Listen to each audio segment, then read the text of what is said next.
capacity limits, social distancing, and cleaning protocols. The goal is to begin next Monday. New York Governor Andrew Cuomo plans to end a statewide shutdown Friday, but only a few regions of the state will be able to begin easing restrictions at first.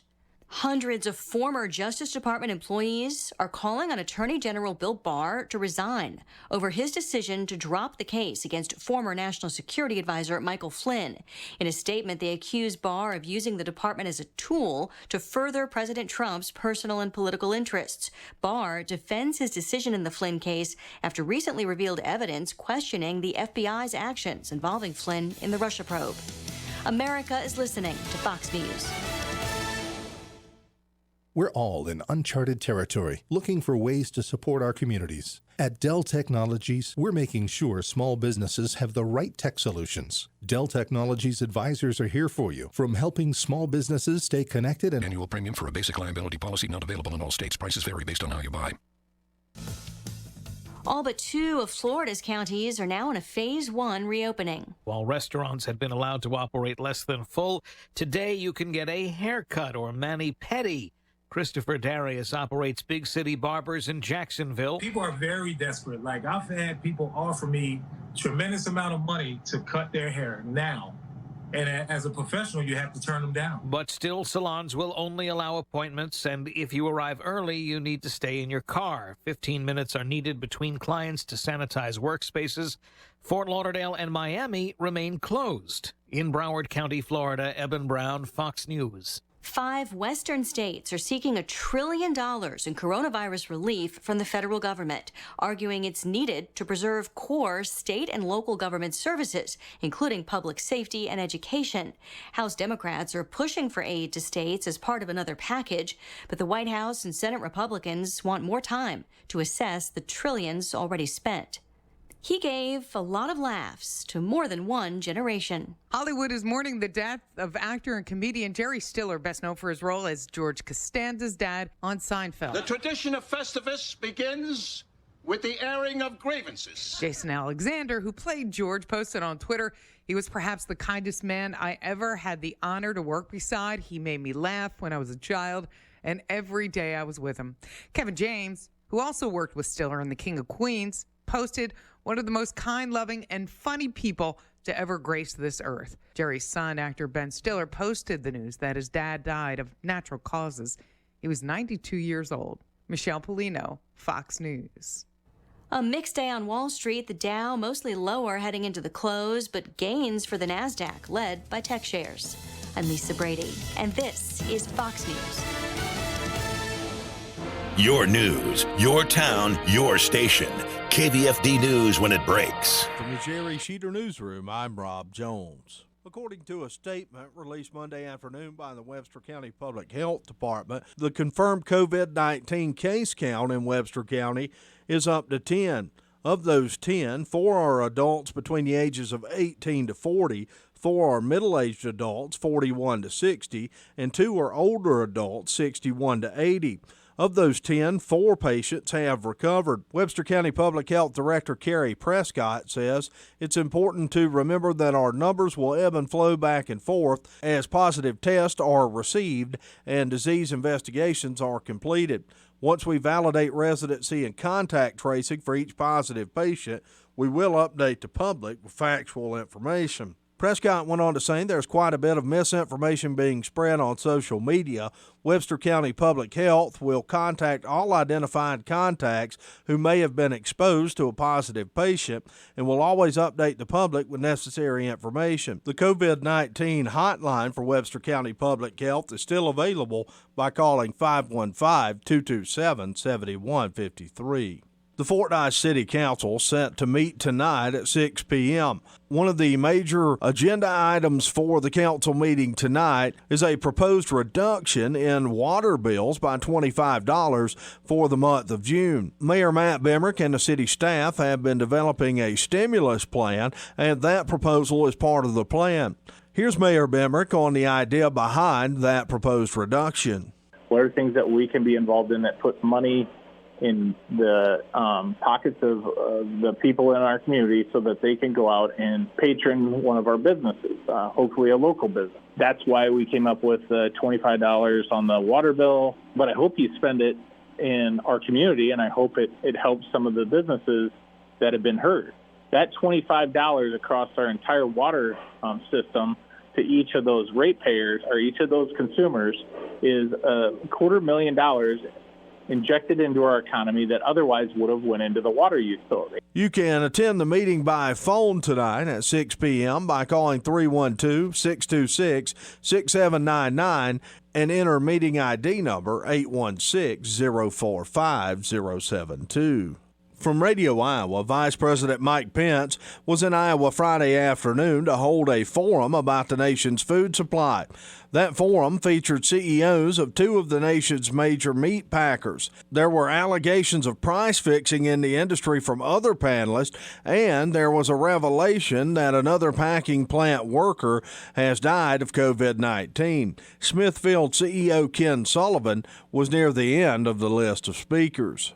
I'd like to use the time I've got to thank our employees, who are heroes.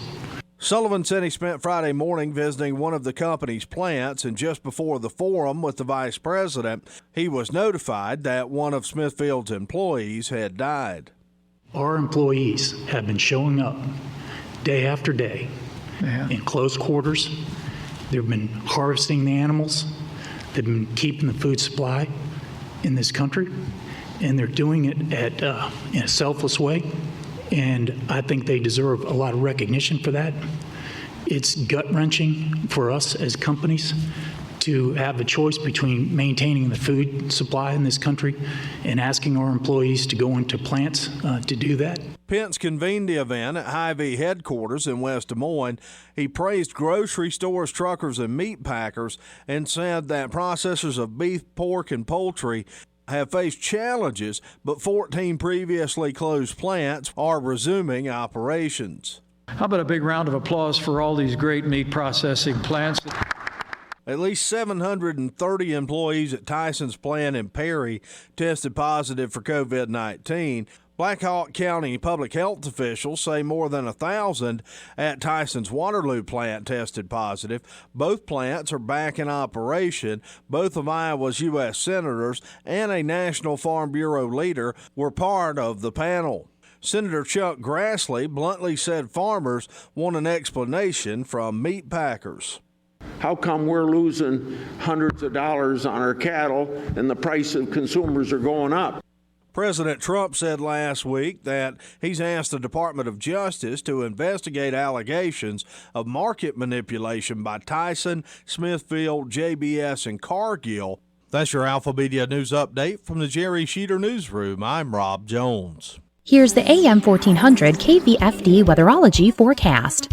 More clouds than sun this afternoon with a high of 56. Northwesterly winds 8 to 15 miles per hour. Lows level off around 37. Tonight, mainly cloudy skies expected. Cloudy skies with a few peaks of sun again. Tomorrow, highs level off around 60. Chance for scattered storms Wednesday and Thursday.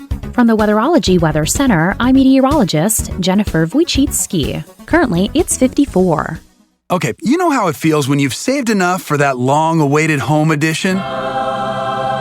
Now imagine an addition on that addition. Whoa. That's the feeling with Capital One, where a new savings account earns an interest rate 5 times the national average. That's right, 5 times, as represented by 5 times more singers.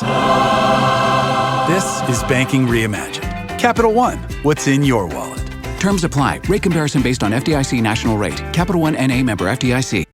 Your office. Whether it's a home office or an office, it's where you conduct your business. It reflects who you are. You got a handsome desk, a stylish chair, even your pencil holder completes the look. Everything is right. Well, everything but that crummy plastic mat under your office chair. It dents and cracks, the corners curl up. Why do you have that? You need the Glass Chair Mat by Vitraza. Smooth enough to glide on and strong enough to hold 1,000 pounds. Our glass chair mats never dent. You get a lifetime warranty and it's beautiful. Get the look you deserve. You won't find Vitraza glass chair mats at the office superstore. You order direct at Vitraza.com. That's V as in Victor, ITRAZZA.com. Shipping is free, and you save 10% with discount code OFFICE. That's $25 to $75 off any Vitraza glass chair mat with discount code OFFICE. Vitraza.com. Michael Devine, the Doctor of Truth. Does anyone have anything they'd like to confess? At AM 1400 KVFD. This is AM 1400 KVFD, the voice for Dodge. I'm Michael Devine, the Doctor of Truth, and yes, we are going to tell the truth, make it matter, and we're never going to be boring. With us is Dr. Dean Stansel, an economist with Southern Methodist University. How are you, Dean? How's things? I'm doing great, Michael. How about you? I'm really good. Dr. Stansel is also with the O'Neill Center at Southern Methodist University. Explain the O'Neill Center, please. The O'Neill Center for Global Markets and Freedom is in the Cox Business School at SMU in Dallas, and it was established by one of our alums, William O'Neill, who is the founder of Investors Business Daily newspaper.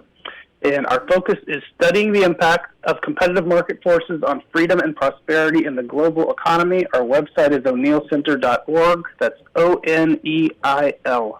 Is SMU where the only O'Neill Center is? I don't think so. No, because I have a Google alert set up, and now and then I'll get one from this other place in. Now I can't remember where it is, but yeah, That's all there's right. at least one other. One other, okay. So, Dr. Stansel's a libertarian, if you haven't caught the drift as of yet. Let's dive into these job statistics.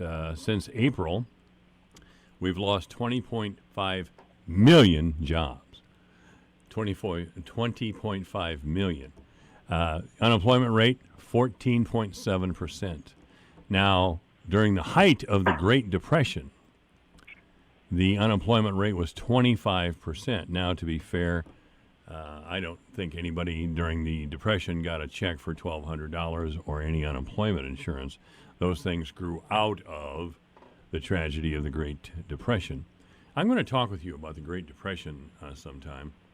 Yeah. There's Amity Shales. I don't know if you're, you know who she is. She wrote she continues to write great books from a business standpoint. And she wrote a book some years ago that I read, and I was very impressed. And it was The Forgotten Man, I believe. That's by Amity, A-M-I-T-Y, Shales, S-H-A-L-E-S.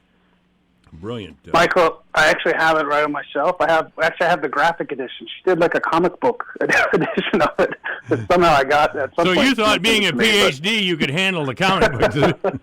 Proud of you, Dan, proud of you. I looked through that one. No, she's a great writer, though. No doubt. She is. That's for sure. She wrote another one recently that I also picked up, but I haven't finished, concerning the 1960s and the influx of programs during the administrations of Presidents Kennedy and Johnson. And she has kind of tracked the programs over the years from the start to now to see how they've changed society. And a lot of money has been spent, but unfortunately, and I'm very disappointed, it didn't. People are still living. The same people seem to be living in poverty. I don't know why, but anyway, Dr. Dean Stansel is our guest. What can we say about these jobs report? First of all. Yeah. So a couple things. You got all the numbers right already. That number, 14.7%, is lower than people were expecting, and it's probably a bit understated just due to the nature of the way they collect the data. Another important thing to know is that there are multiple measures of unemployment, and there's one that when you factor in the people who are not looking anymore, because in other words, if you stop looking, it's a survey. They ask you, are you looking for a job? If you say no, then they count you as outside the labor force. You're not unemployed and by that measure because you're not trying to become employed. And so there's a lot of people like that now, of course. So when you factor that in, this number is substantially higher. Now I've forgotten what it was. I think it's in here somewhere. But anyway, it's substantially higher. And next month's report, this comes out once a month. Next month, it will no doubt be higher than it was this time. There was some good news in here, though. They pointed out that nearly 80% of the unemployed said that they had been temporarily laid off and expected to return to their jobs in the coming months.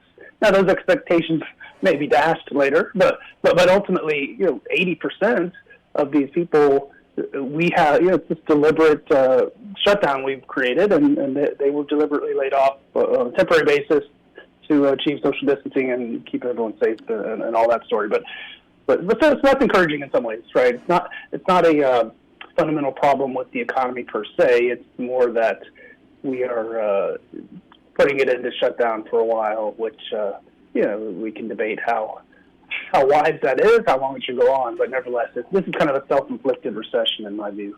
It's shocking how fast the economy came apart with these demands that we all shelter in place and close our businesses and all these things. There are plenty of businesses, even in our little state here, that will never come back. But still, we hear this angry drumbeat to keep your doors shut, social distance, all these sort of things. The governor of the state of Iowa is a Republican named Kim Reynolds. She takes all kinds of flack for keeping the packing plants open, or trying to keep the packing plants open, because they are, of course, kind of centers for the COVID virus. I understand that. I get that. But our leaders need to walk a very thin line. Dr. Stansel and I talked about it a little bit last week. We can't continue to keep the entire country on lockdown. And yes, I do believe there's a political element in all this stay-at-home stuff and watch the economy go down the tube stuff. I say that as Dr. Dean Stansel and I prepare to talk about Governor Cuomo. Governor Cuomo of New York, the finest human being who ever lived. Well, he put out a desperate call 6 weeks ago that my state is dying, our people are dying. If you have professional medical skills, please come to our state and volunteer. If you're retired, please do this now. Well, a lot of people did just that. Retired doctors, retired nurses, retired respiratory therapists. Some took leaves of absence, some from their regular jobs. Some used up all their vacation time responding to the governor's impassioned call. Now, Governor Cuomo, good Democrat, wants everyone who worked in his state and came to his state at their own personal expense. Now he wants to impose income taxes on these same healthcare workers. His justification being New York is a donor state, that New York has typically paid more taxes than other red states, and he believes now that those people from other states who he begged to come there now owe him, because New York. It's fantastic reasoning. You'd have to be from New York and be named Cuomo to even believe this stuff. Right. Well, I mean, to be fair to the governor, he's not selectively targeting these people. That's just the way the law is written. But it's bad optics. It strikes one as being kind of lacking in gratitude for the help they've gotten. At the very least. Yeah, and they can suspend it. They can easily pass something that would say, no, for these people, we're not going to require them to do this. So yeah, it's an easy enough thing to fix, and maybe it will. Maybe there'll be enough flack that they'll get rid of it. But he called them subsidies to. He said the state couldn't afford to provide what he called subsidies to guest workers. Because we're in dire financial need. If we don't get more money from Washington and we can't fund schools at the rate we want to fund them, the typical, emergency situation thing where politicians talk about the police and the schools and we're not going to be able to fund them. And no doubt the states are having a major problem fiscally. But anyway, it's an interesting situation where all these people that are helping are going to get the bill on the way out the door. Well, Cuomo's spent practically his career these last 3.5 years insulting Donald Trump. And then he wants to tell the President of the United States that the President's job and the federal government's job is to give him money and then go home. Wow! Yeah, this guy's a hero to liberals everywhere, ladies and gentlemen. There's no doubt about it. Our guest is Dr. Dean Stansel. He's with the O'Neill Center at SMU, Southern Methodist University in Dallas, Texas. I like this one as well, concerning Andrew Cuomo from Forbes magazine. You'll see all of these on my Facebook page, by the way, AM 1400 KVFD. Yeah, this one is confirming that Andrew Cuomo will tax out-of-state volunteer health workers, and Congress can stop this, as you alluded to a little bit earlier, and Congress should move on this guy. This guy's getting a little bizarre. I don't know if he's pressuring out, but if he just thinks that all these dramatic...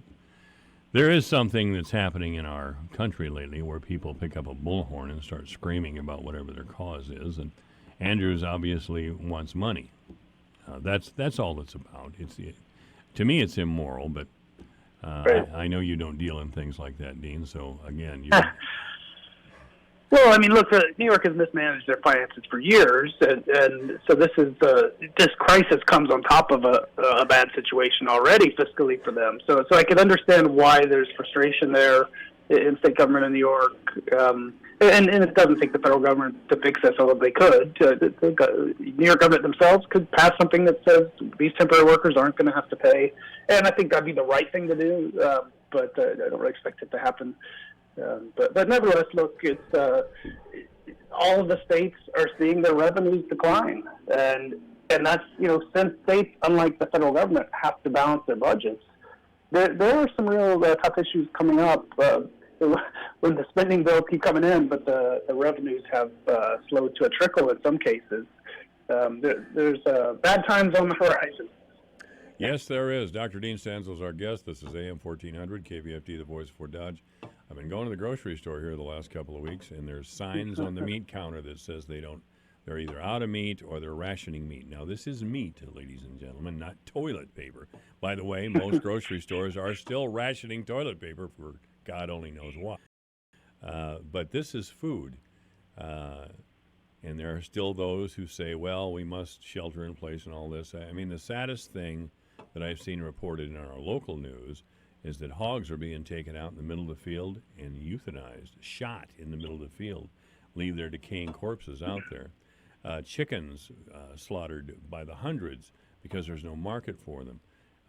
In places where there are dairy farmers in our state, and certainly Wisconsin, they're pouring the milk out on the ground. They can't even get it to market.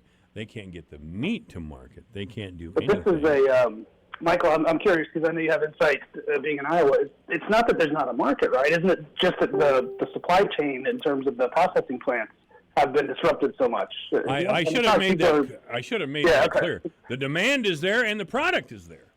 Right, exactly. That makes it all that much worse. We can't get our rules in place to allow for the actual products that's there to get to the people that are willing to buy it. Well, if we don't keep the packing plants closed and everything else, then we're evil, heartless, murderers, I suppose. I mean, the things you hear floating around. I'm very disappointed in my country. I'm very disappointed in these alarmists and the sky is falling. Yes, we have a terrible pandemic. We've just got to get together and work it out. What's the plan? I hear all these warnings. I don't hear a plan.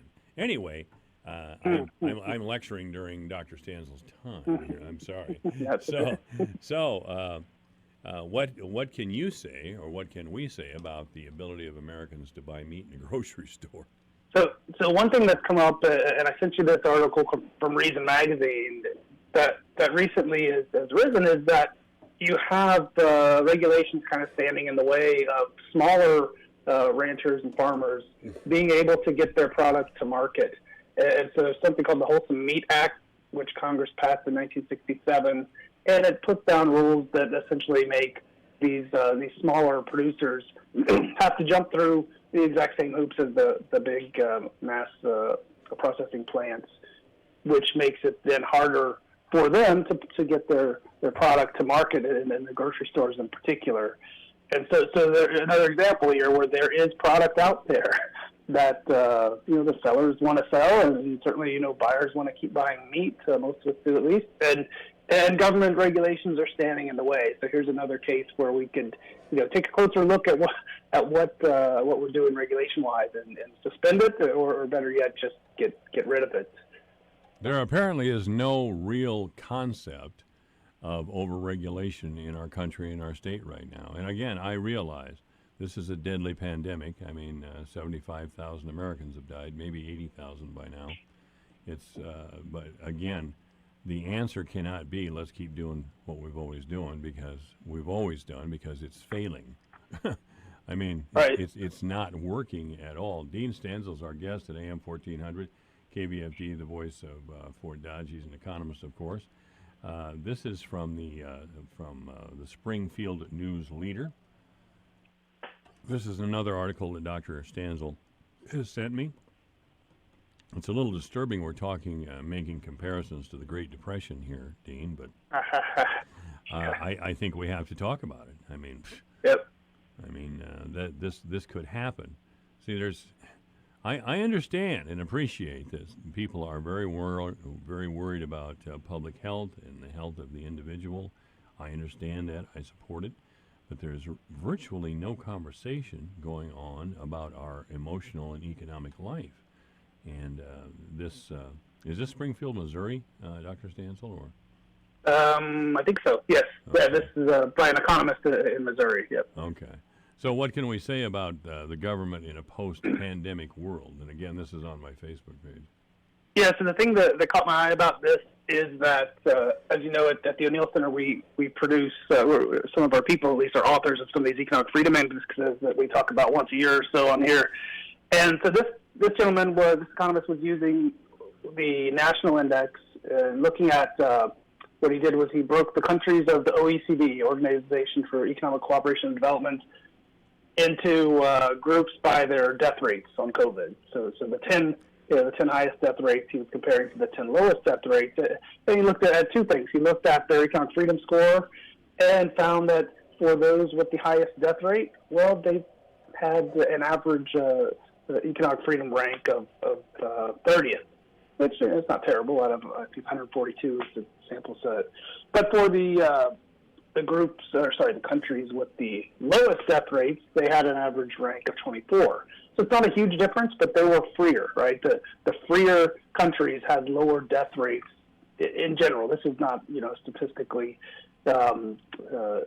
rigorous approach. It's a kind of a simple looking at groups, but it gives us some information about the kind of the narrative that, well, we need bigger government to fix this. Well, yes, that's it. That have bigger government are doing worse. And secondly, he looked at something called the WHO ranking, the WHO ranking of healthcare systems, and basically saw that the ones with the highest death rates had, according to WHO, the best hospital systems. But whose best hospital systems are those where it's nationalized and a lot of government intervention. So those where government intervened the most in the healthcare system had the higher death rates. So it's interesting to look at it that way and kind of think about what I think it gives some instruction to what we should do here moving forward in terms of people calling for changes in the system. Well, I'm always ready for change if you can show me it's going to be positive change. But we just have Chicken Littles now. People running around screaming their heads off. It's right.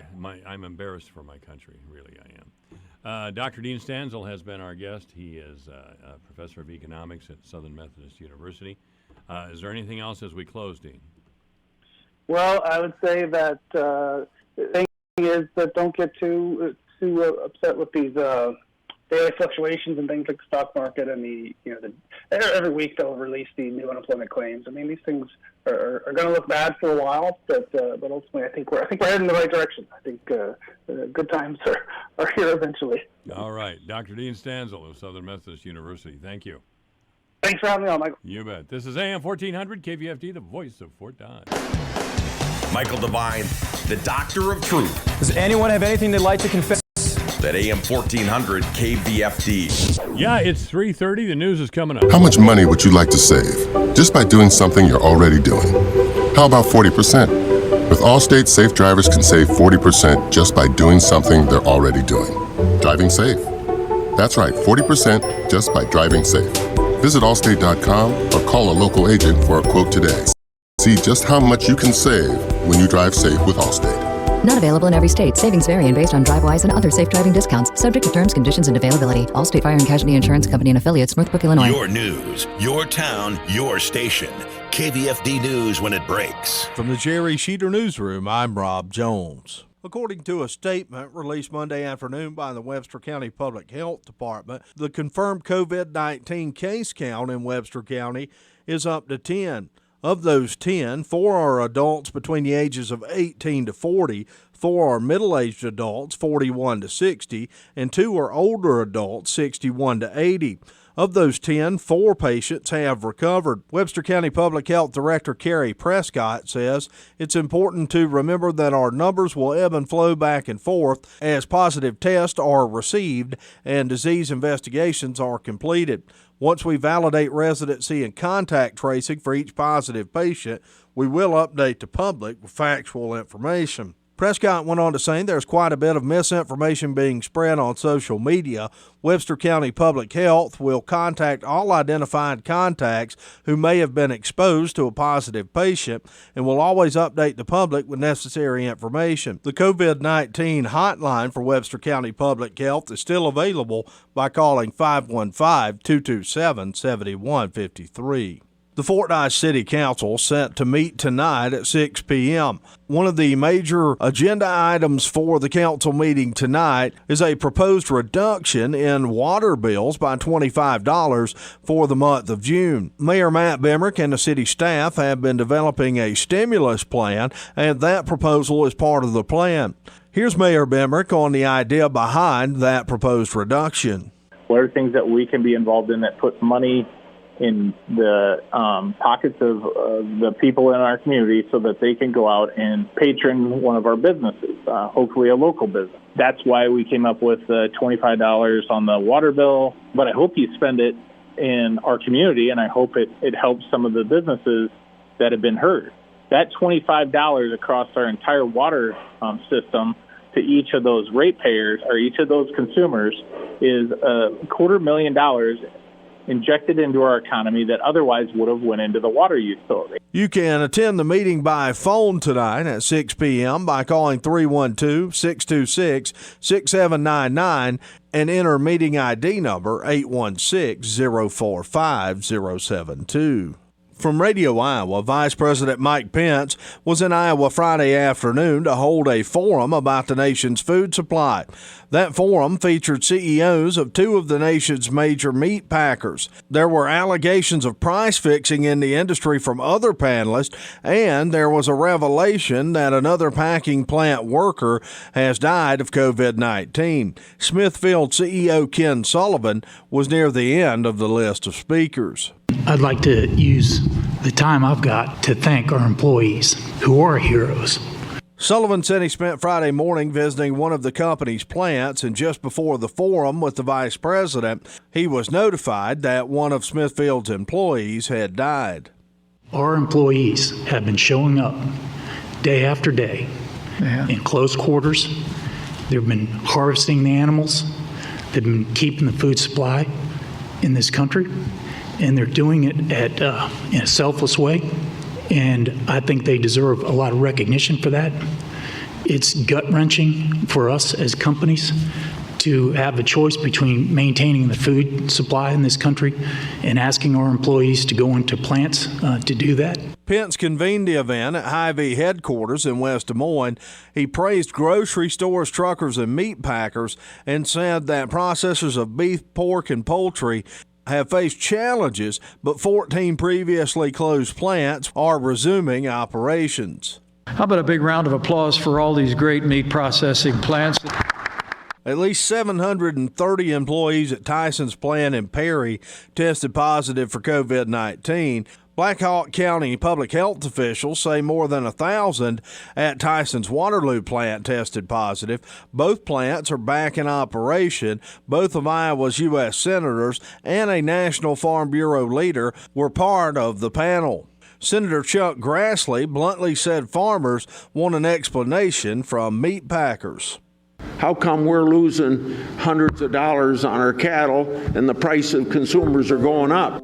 President Trump said last week that he's asked the Department of Justice to investigate allegations of market manipulation by Tyson, Smithfield, JBS, and Cargill. That's your Alpha Media News Update from the Jerry Sheeter Newsroom. I'm Rob Jones. Here's the AM 1400 KVFD weatherology forecast. More clouds than sun this afternoon with a high of 56. Northwesterly winds 8 to 15 miles per hour. Lows level off around 37. Tonight, mainly cloudy skies expected. Cloudy skies with a few peaks of sun again. Tomorrow, highs level off around 60. Chance for scattered storms Wednesday and Thursday. From From the Weatherology Weather Center, I'm meteorologist Jennifer Wojcicki. Currently, it's 56. Here's a look at how the markets closed today. May corn down a half a penny at $3.18 July down 3/4 at $3.18 September corn down 3/4 at $3.24. December down a penny at $3.34 3/4. May soybeans up 3.5 cents, closed at $8.52 1/4. July up 4.5 at $8.55. August up 3 3/4 at $8.55 3/4. September up 3.5 at $8.55 1/4. May wheat down 4 3/4 at $5.24 3/4. Soybean meal down 40 cents a ton at $2.8630. June live cattle down $1.97 at $92.67. August down the $3 limit to close at $97.20. May feeder cattle down 4 1/4 at $123.65. August down $4.27 at $132.67. May lean hogs down 97 cents at $66.32. June down $1.42 at $60.27. I'm Dwayne Murley. More people are eating at home because of the orders to shelter in and limit public gatherings because This of the is a last chance alert. It's happening. Publishers Clearinghouse is ready to award $5,000 a week for life in just days. Enter now at PCH.com and you could win $5,000 a week after week, for life. Don't miss this last chance to win $5,000 a week for life on June 30th. Enter at PCH.com before it's too late. That's PCH.com. Better hurry if you want the next big winner to be you. Enter now at PCH.com. Entries due 6/25. No purchase necessary. Void where prohibited. Michael Devine at AM 1400. In the name of justice and the American way of life. With 60 rounds of freedom.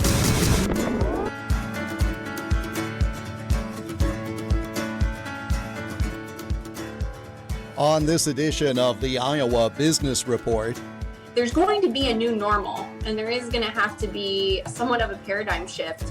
businesses have responsibilities to customers and workers.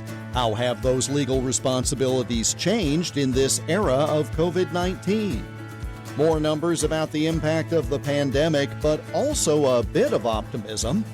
And we'll profile a business that shows Iowa grows more than just corn and soybeans. This is the Iowa Business Report for the second weekend of May 2020. The Iowa Business Report is presented with support from the Iowa Association of Business and Industry. The Iowa Association of Business and Industry has been the voice of Iowa business since 1903. Learn more online at iowaabi.org. Here is Jeff Stein.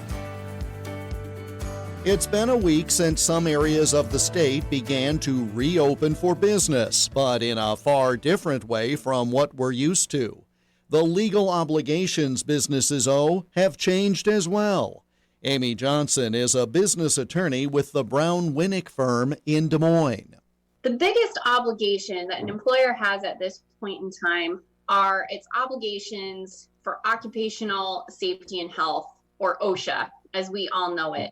And those obligations require that you do provide a safe workplace, free from injury, free from danger. And so that's particularly important right now when you have this pandemic going on and you have folks that are frightened. Whether or not it has directly impacted them, at a minimum, you have people that are frightened. And so there is an obligation to maintain a safe workplace, and that's going to be very important, more important than ever for employers and businesses to consider. How do we define those sorts of things, safety, etc.? Yeah, so those are going to vary depending on your industry, depending on what type of business you're doing. And what I would recommend to everyone is you take a look two places. You take a look at OSHA and those guidelines and laws and how they apply to your industry and your business. And then I also recommend that you take a look at the CDC guidelines and what the CDC is recommending for businesses. One industry in particular that is worth highlighting, you're hearing a lot right now about the meatpacking industry and what those folks are doing. What they're doing now, or what OSHA, what CDC is recommending for them to do now, looks quite different than what it looked like previously with regard to personal protective equipment and barriers and things like that. So it's really important more than ever that you look at that guidance, both from OSHA and from the CDC. Obviously, that anxiety is present if you just simply, as a consumer, go into a store and you see other people with masks, whether they are staff people or fellow customers. It's kind of jarring, and I find that even if you're wearing a mask yourself, it's kind of a jarring situation. What might businesses do to try to alleviate some of the angst so that people will feel welcome in their businesses going forward? That's a great question. And particularly, I've had this discussion with my husband who does our grocery shopping because, certain of the grocers are requiring or not requiring masks at this point. And based on my understanding, and I'm certainly not a medical professional, are more to prevent the transmission as opposed to actually contracting the virus. And so those aren't a bad thing. If you go into a business and you see those, that's not a bad thing. That's a precaution to help you as a consumer. There's going to be a new normal, and there is going to have to be somewhat of a paradigm shift with regard to that PPE. And I do think we'll see it become more of the trend, more of the requirement, perhaps, in commercial businesses. When we're talking about businesses that might have allowed individuals to work from home, and you just talked about a paradigm shift, there may be some individuals who find that working remotely actually makes them quite productive. They may say, well, I'd kind of like to do this a few days of the week to help with childcare, etc. Do you get questions from businesses that are themselves contemplating what this will look like going forward and whether some of these work from home situations may become permanent? Absolutely. That question is going to continue to be prevalent among businesses for some time now, because you're absolutely right. Most businesses that require an office type setting, I'm a transactional business lawyer, so most of my time is spent drafting contracts and emails and things like that. And that can, in a lot of cases, be done from almost anywhere, as a lot of jobs can. So we're certainly going to, I anticipate, seeing a lot more employees asking for those types of accommodations. Particularly, we don't know what school situations or childcare situations are going to look like on a go forward, and those may not have the traditional approach that they have in the past. I mean, we don't know that it'll be a 5-day, full day school day with all 600 elementary students in the school and at the same time and whatnot. So I think that there's going to be some important lessons learned from this time, and that businesses, in order to adapt and change and stay relevant, are going to have to take those things into consideration and into account when dealing with employees. There are privacy issues, of course. In this situation, when there's a healthcare crisis, we might not mind being required to have our temperature taken to come into work, etc. Is there a line to be drawn with regard to either an individual exerting their right of privacy or a business owner's ability to, what in another time might be called, infringe upon someone's privacy? I dare say I never considered the fact that my employer might ask me if they could take my temperature before I came into the building, and now that's commonplace in manufacturing.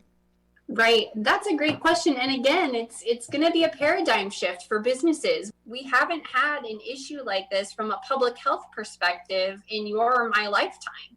And so we are going to see changes, and there is going to be a balancing of that right of privacy against that interest in public health.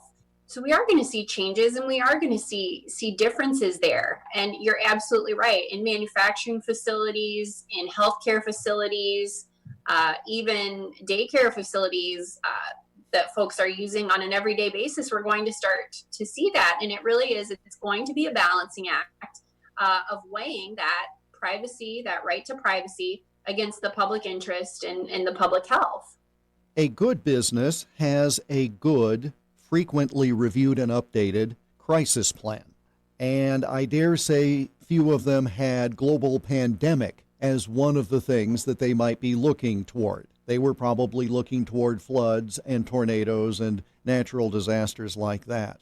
If anything good has come of this, I suppose it's a matter that people are thinking about these crisis plans and contingency planning. Have you been getting many requests from clients for advice on how to better structure the operation, either to account for things in the near term and then going forward as they contemplate other things like this that may happen?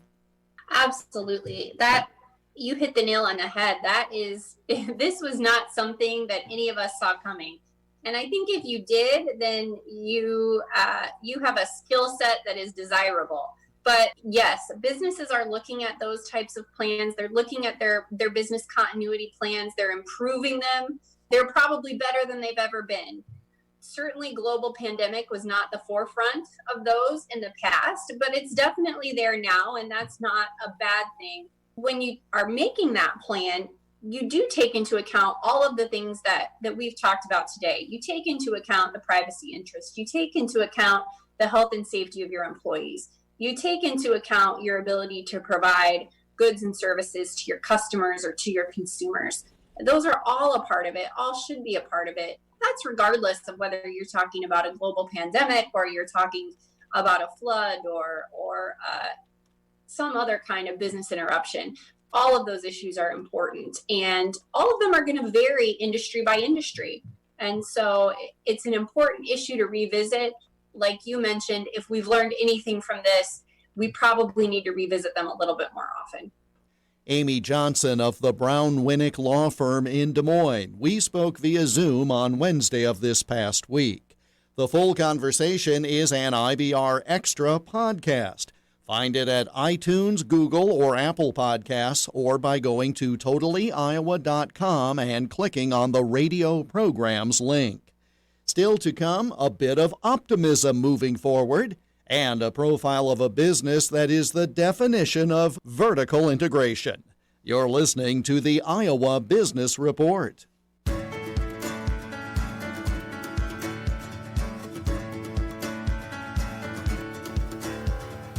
The Iowa Business Report is a copyrighted production of Totally Iowa Media, which is solely responsible for its content. For more, click on the radio programs button at totallyiowa.com. We know that the global economy has taken quite a hit this spring thanks to the novel coronavirus. The numbers, though, are stunning.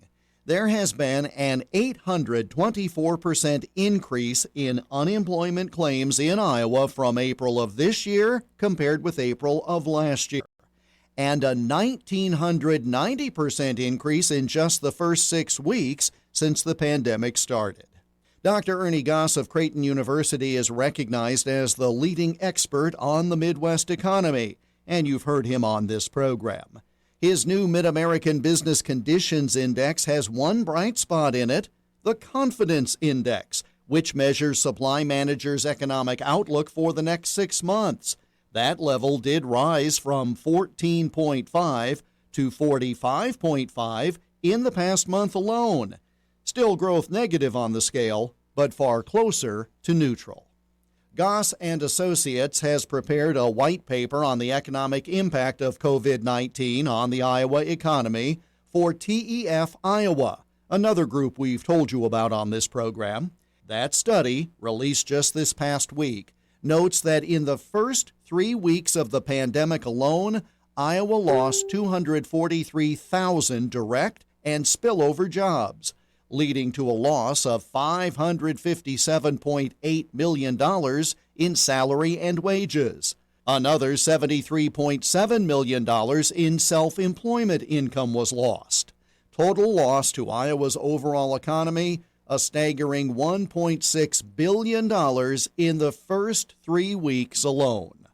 The Goss report indicates that absent federal support via the CARES Act and Federal Reserve stimulus, COVID-19 is expected to reduce Iowa's 2020 GDP by 9.7%. You can read the report for yourself by going to tefiowa.org/COVID. Up next, we'll reintroduce you to an Iowa entrepreneur and focus this time on a second business he operates. You're listening to the Iowa Business Report.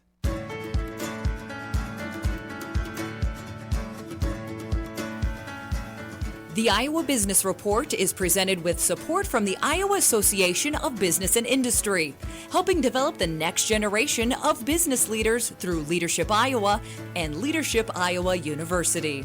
To learn more, go to iowaabi.org. Early this year in this series, we introduced you to the Interpower Company of Oskaloosa and its president, Robert Werson. That company moved to Iowa from California and grew tremendously here. So Bob Werson started another company, which has grown, literally, over the past 2 decades, Tassel Ridge Winery. My interest in wine goes back many years. I've been interested in it since I was about 30.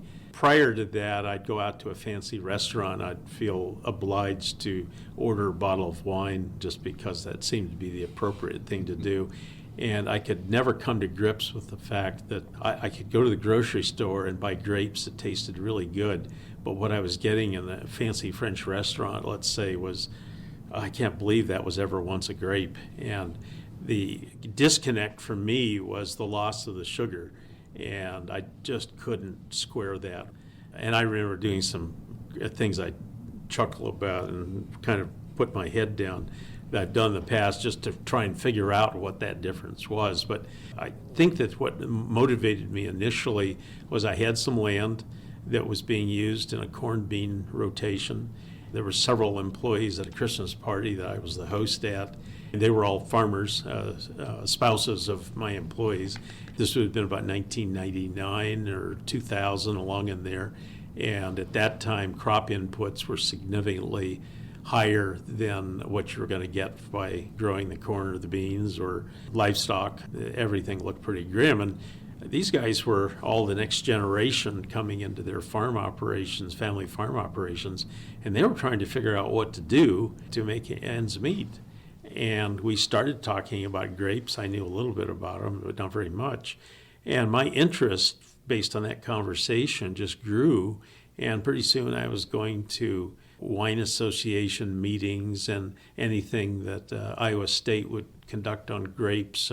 I'd be right there in the front row, and I was quite interested. We planted our first grapes 2 years later. And one of the vineyards was the one right here in North Oskaloosa. It was the first vineyard. It was a perfect crop for the location because there are 2 gas pipelines right underneath the vineyard, and so we couldn't go very deep, but the roots didn't care, so that was just fine. We planted about 3 different grape varieties that year. You don't get grapes for about 3 years. The vine has to grow and set roots down before you want grapes growing on them. Even the second year, you might pull grapes off for safety, just so that the energy goes into the root system. The pressure was on, what am I going to do with it? Originally, I was going to grow grapes and sell them to wineries. I started looking at the wineries in Iowa and decided, it might be better if we just started our own winery. And that was... That's quite a leap from I'm going to grow grapes to why don't we just start our own winery? Is there some temporary insanity there? Maybe. We can't blame it on drinking the wine because you hadn't made it yet. That's so right. That's... Yeah, sometimes I wonder about that whole decision process. But what happened was that I was able to buy a piece of property right out on Highway 163, 87 acres, and we put the winery at the south of that property and had vineyards going up to the highway. We planted vineyards over several years. It wasn't all done at once. We were not the first in Iowa. The first really started out in the mid-90s, I think. In this, there have been wineries before, but they'd gone away. And so in the 90s, there was another group of people that decided to start wineries, a lot of them in Warren County. The grapes have been grown all over the state, really. So we were, maybe 5 or 6, 7 years after that first batch of wineries. So we're still pretty early in the scheme of things. Today, there are 100 wineries. They're scattered pretty much all over the state, but there are concentrations in the southeast and the south central, Warren County in particular, and then over in the Council Bluffs area. What is unique about growing grapes in Iowa as opposed to other parts of the country where we might think of it more readily? I would trust the soil here is very good, but yet sometimes the climate is a little harsh. But what are some things that you have to think of that someone in California, your native state, might not have to think of? Okay, the very first thing is it's cold in the winter, and so cold that the trunk of the vine can be damaged by the cold. meaning that you've got to grow a new trunk. The second thing is that the growing season is about 3 to 4 months shorter here than it is in temperate climates on the West Coast, whether it's California or Washington or Oregon. So we've got to have special varieties. That's the first thing. And then once we're growing the vines, we tend to have fairly hot but very humid summers. So that means fungus eradication has got to be a major design factor in how we trellis the vines, how many leaves we allow to grow on them. I mean, it's just a whole raft of things. Fungus pressure is a big deal for us. So those three things, cold winters, short growing season, and fungus pressures have a lot to say about the kinds of vines we plant.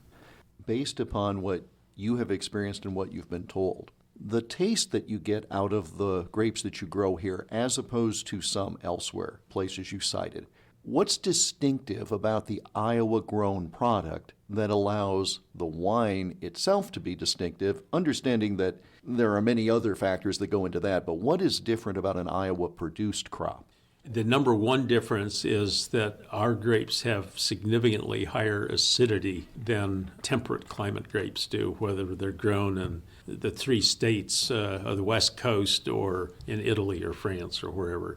And that is a function of their origins, really. Our grapes are all called interspecific hybrids, and that means these grapes are usually have a mixed genetic background that includes Vitis riparia. And Vitis riparia, we know, is the ditch grape.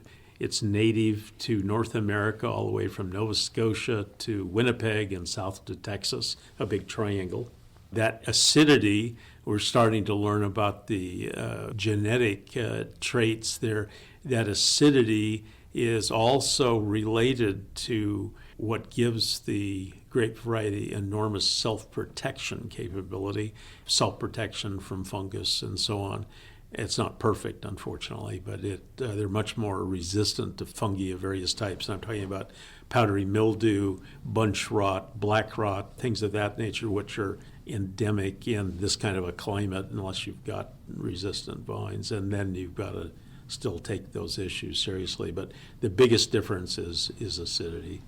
And there's only so much in the actual winemaking process that you can do to account for that. Is that a fair statement? Yeah, that is absolutely fair. You can do what's called a malolactic conversion. Some people call it a malolactic fermentation, but it is not a fermentation, really. It's a conversion in which you actually use a bacteria. It's called Enococcus ini, and you introduce that, and that will allow you to reduce the malic acid a bit, and you substitute that for lactic acid. You get lactic acid, and the lactic acid is a softer feeling. So it's very desirable in a dry red wine. We just don't do it, though, in white wines at all.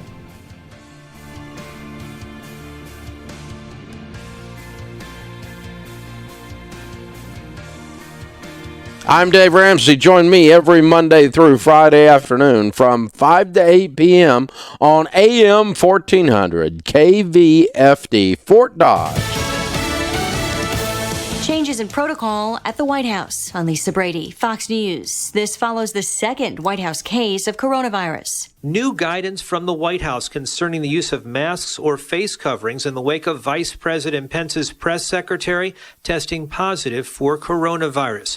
White House staffers have now been instructed to wear masks when they are either in or transitioning to areas where there are other staffers. Under the directive, staffers don't have to wear masks if they are in their offices by themselves, but are reminded to practice social distancing. The directive does not apply to President Trump, who has refrained from wearing a face covering in public. Fox's John Decker in Washington. 3 members of the White House task force are set to appear at a Senate hearing tomorrow by video conference instead of in person. Meantime, the White House highlighting the continued effort to ramp up testing to help states safely reopen. Redacted information from the Russia probe, scheduled for release today, is now on hold. Supreme Court Chief Justice John Roberts issuing an administrative stay, giving attorneys for a House committee 1 week to respond to the government's efforts to keep the materials secret, including certain grand jury information from Robert Mueller's investigation. The Justice Department is now considering possible hate crimes charges against 2 white men charged in the death of an unarmed black man, Ahmaud Arbery, in their Georgia neighborhood. They're involving both the U.S. Attorney and the FBI to determine which civil rights violations might have occurred. They're also asking law enforcement in Georgia to turn over any evidence they might have in their possession. Gregory and Travis McMichael are now charged with Arbery's murder. It is alleged the father and son followed Arbery before shooting him in a confrontation. Fox's Eben Brown. Arbery's family says he was out for a run. The McMichaels have said they thought he was a burglar. America is listening to Fox News.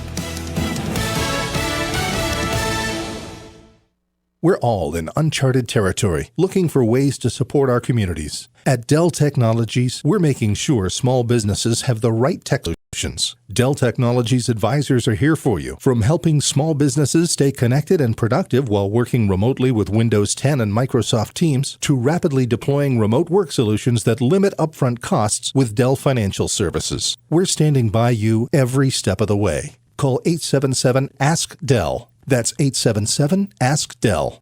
Oh, whale! Guys, whale! Wow, whale. Oh, that's a big whale. Okay. Whale, whale, whale. Oh no, whale!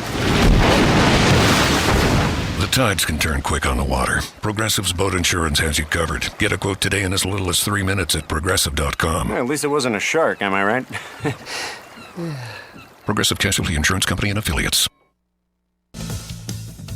The Indiana Attorney General is temporarily sidelined after a court fight over groping allegations. Indiana Attorney General Curtis Hill's law license will be suspended for 30 days over an allegation that Hill drunkenly groped 4 women at a party in 2018. The state Supreme Court ruling unanimously that the state's Attorney Disciplinary Commission proved by clear and convincing evidence that Hill committed the criminal act of misdemeanor battery, though allegations the Republican Attorney General has vehemently denied. Fox's Jeff Manasso. Hill has resisted calls to resign, but says he accepts the court's decision with humility and respect, naming his chief deputy to oversee the Attorney General's office until his suspension ends next month. Inmates at an LA County jail are accused of trying to infect themselves with coronavirus by sharing water and a mask in the false hope of getting released from jail. The sheriff says some also tried to raise their temperatures just before a nurse checked them. The California governor and local health officials plan to talk to officials at Tesla after reports the company put workers back on the job at a plant in Alameda County, which isn't officially reopening yet. Meantime, the Tesla and SpaceX CEO facing...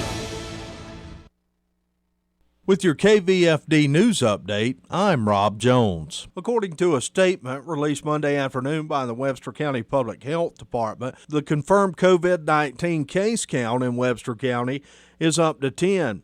Of those 10,